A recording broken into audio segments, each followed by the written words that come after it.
Bonjour et bienvenue pour Matin Nouveau dans la méditation de l'Évangile du 24e dimanche du temps ordinaire, c'est le dimanche 13 septembre.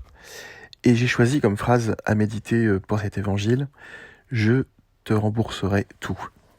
Il s'agit de paraboles que Jésus propose pour comprendre la manière dont fonctionne la dette, le pardon, la nécessité de pardonner.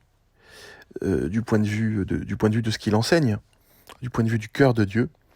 Et il raconte cette fameuse histoire de cette personne qui est endettée auprès de son maître, qui doit une somme absolument faramineuse, absolument non remboursable, et qui est délivrée de sa dette, c'est vraiment le terme, délivrée de sa dette par son maître.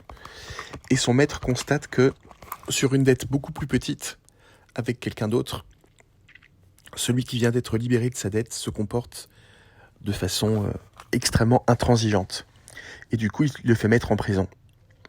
Et Jésus a cette conclusion, « Votre Père vous traitera ainsi, si vous ne vous pardonnez pas les uns aux autres. » Alors cette question de la dette, du pardon, etc. est une question vraiment complexe, qui me paraît difficile d'aborder en si peu de temps. Simplement, il y a une chose qui me paraît essentielle, c'est le décalage entre l'immensité de la dette du personnage raconté dans la parabole. Il doit une somme faramineuse à son maître qui se compte en millions, enfin qui est impossible à rembourser.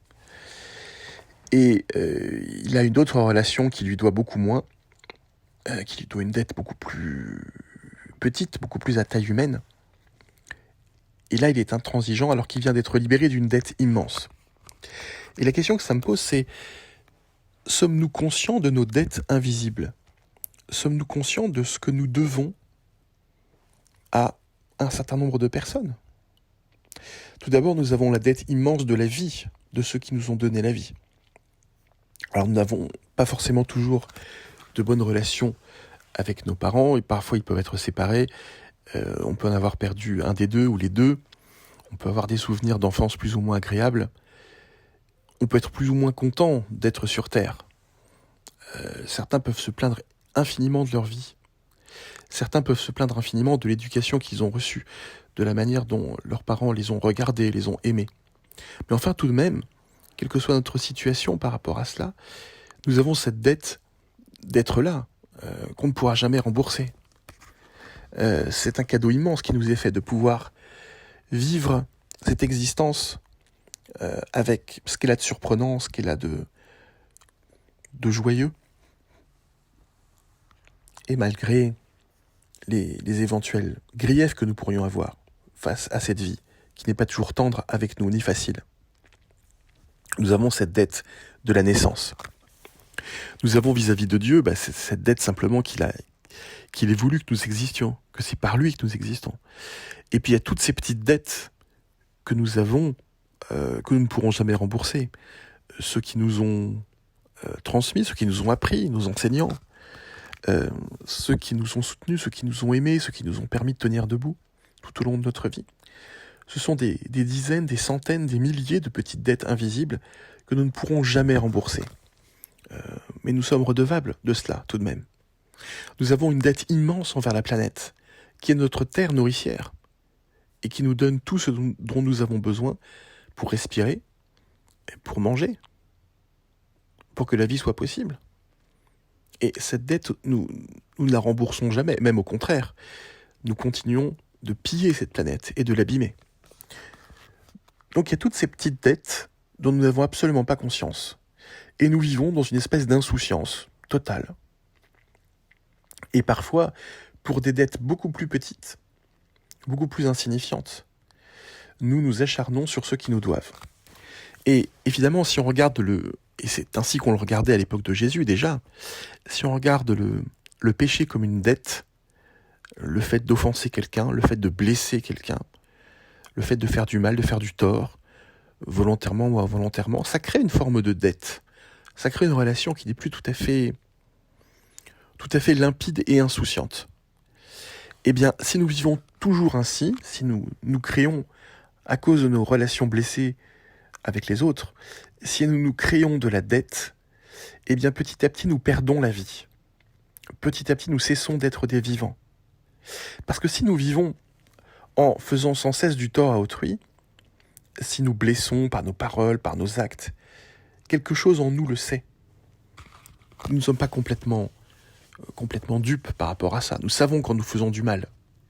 Et si nous ne faisons aucune démarche pour essayer de remédier à cela, eh bien notre cœur devient petit à petit dur et insensible. Puisque nous sommes obligés d'évacuer de notre mémoire ce mal que nous avons fait, ce tort que nous avons fait. Nous sommes obligés de nous couper de cela. Et nous sommes obligés d'évacuer l'émotion désagréable, de se dire là j'ai fait du tort à quelqu'un. Nous sommes obligés d'évacuer de nous notre capacité à être empathique vis-à-vis d'une personne.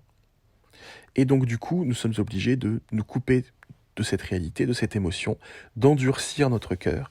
Et nous pouvons devenir, au fil du temps, si nous ne prenons pas soin de cela, si nous ne prenons pas soin de nous à cet endroit, nous pouvons devenir de véritables machines humaines en apparence, mais desséchées à l'intérieur.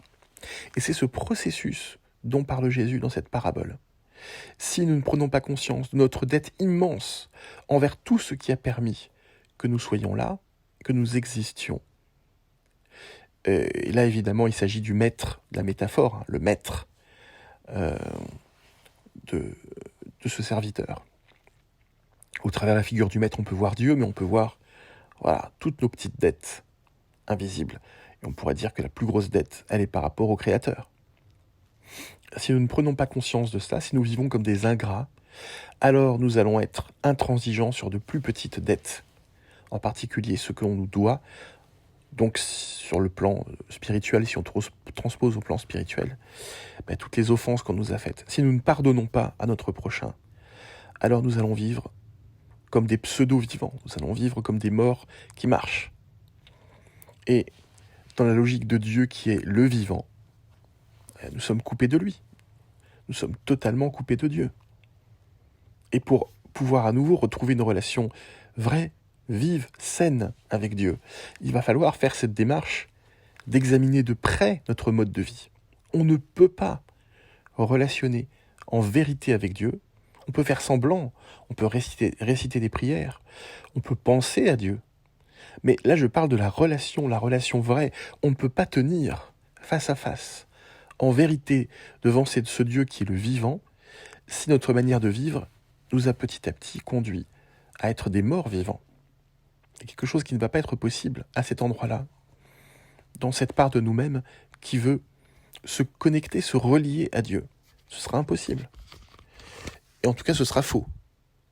Et c'est là le tragique de l'existence humaine.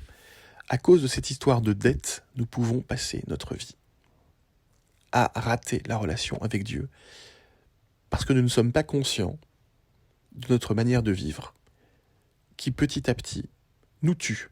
C'est vraiment la mort spirituelle. Cette histoire de péché et de pardon, c'est une des choses les plus essentielles.